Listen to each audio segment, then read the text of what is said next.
Shalom Bapak Ibu yang dikasihi Tuhan Yesus, kiranya damai sejahtera Kristus beserta kita semua.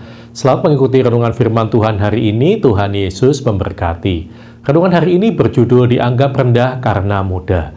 Bacaan kita terambil dari surat 1 Timotius 4 ayat 12 yang berbunyi demikian.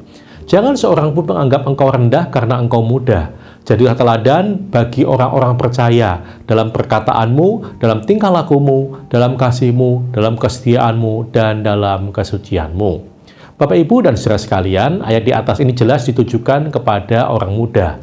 Kata-kata pada kalimat pertama menunjukkan bahwa seringkali orang muda dipandang sebelah mata oleh orang yang lebih tua. Hal tersebut juga terjadi pada masa sekarang. Seringkali orang muda dianggap belum berpengalaman, kurang matang, baik dalam pikiran maupun emosi. Orang-orang tua menilai hal itu tentu bukan tanpa dasar. Memang benar orang muda jika dibanding dengan orang yang lebih dewasa, baik pikiran, pertimbangan, dan tindak tanduknya seringkali masih labil dan dangkal. Tetapi itu bukan berarti Allah tidak dapat memakai orang muda. Allah bahkan sejak dahulu banyak memakai orang sejak muda. Firman Tuhan mengumpamakan mereka seperti anak panah di tangan pahlawan. Seorang baru disebut pahlawan jika anak panahnya tidak pernah meleset, selalu tepat dan pada sasaran yang tepat. Itulah orang muda. Karena itulah firman Tuhan katakan, jangan seorang pun menganggap engkau rendah karena engkau muda. Tuhan tidak pernah memandang sebelah mata terhadap orang muda.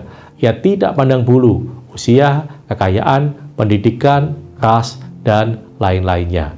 Tuhan ingin pakai orang muda bahkan untuk menjadi teladan bagi orang-orang dewasa. Tetapi sekarang persoalannya orang muda adalah kurang matang, kurang pengalaman, labil, dan lain-lain. Bagaimana orang muda bisa menjadi teladan? Karena firman Tuhanlah, maka orang muda bisa menjadi mengerti, lebih bijaksana daripada orang-orang yang lebih tua dan berpengalaman. Mazmur 19 ayat 8 mengatakan, Taurat Tuhan itu sempurna menyegarkan jiwa, peraturan Tuhan itu teguh memberikan hikmat kepada orang yang tak berpengalaman. Jadi, hikmat, pengetahuan, dan kebijaksanaan bukan didapat dari pengalaman atau banyaknya umur, tetapi dari Tuhan. Roh Kudus yang akan membantu kita memahami firman Tuhan. Dan dari Tuhanlah kita dapat mengerti, berhikmat, dan lebih bijaksana daripada orang-orang tua. Dengan demikian, maka orang muda dapat menjadi teladan bagi orang-orang tua, bukan karena pengalaman, tetapi karena firman Tuhan yang tertanam dalam hatinya. Siapakah anggota gereja di masa depan? Siapakah pemimpin-pemimpin gereja di generasi mendatang? Mereka adalah anak-anak kita yang saat ini masih ada di sekolah minggu, di kebaktian remaja dan pemuda.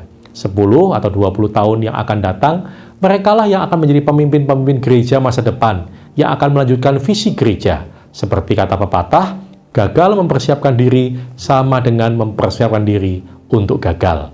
Untuk gereja berlaku hal yang sama. Ketika gereja gagal mempersiapkan masa depan dirinya, itu berarti gereja sedang mempersiapkan dirinya untuk gagal di masa depan. Mempersiapkan generasi muda berarti mempersiapkan masa depan gereja dan gereja masa depan. Amin.